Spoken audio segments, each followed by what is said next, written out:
Catherine is on fire! Bumida ang fierce look ng aktres na si Catherine Bernardo sa self-love issue ng isang magazine.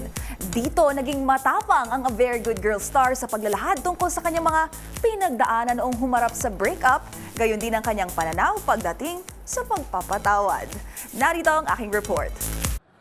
Sa unang pagkakataon, nag-open up ang aktres na si Catherine Bernardo sa kanyang moving on journey matapos ang kanilang hiwalayan ni Daniel Padilla noong nakaraang taon. Sa self-love issue ng isang magazine kung saan ito bumida bilang cover girl, inilahad ni Kat na nagsilbing New January para sa kanyang buwan ng Pebrero dahil dito niya raw nadama na tapos na. Kumbaga kanya raw masasabing okay at healed na siya. Pagbabahagi pa ng A Very Good Girl star, bagamat hindi naging madali ang mga pinagdaanan, hindi niya hinayaang maapektuhan ng kanilang breakup ang trabaho. Nakatulong din daw sa kanyang pagbangon ng mag-focus sa bright side, gaya na lang ang dumarating na blessings at mga taong nanatili sa kanyang tabi. Ayaw din daw kasi nitong makita siya ng iba bilang victim o kaawaan siya dahil sa nangyari. Nang matanong naman ito tungkol sa pagpapatawad, naging matapat ito nang sabihing, I don't know. Para sa aktres, masyadong malalim ang salitang forgiveness.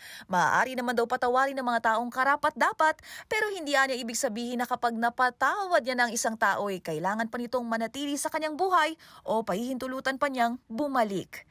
Kung matatandaan, noong nakaraang taon, gabi ng November 30, ginulat ng Katniel ang publiko nang ianunsyong nagdesisyon na silang wakasan ang kanilang 11 taong relasyon. Nitong March 26, ipinagdiwang ni Catherine ang kanyang ika-28 kaarawan sa pamamagitan ng isang yacht party na kanyang inilarawan bilang happiest birthday to date.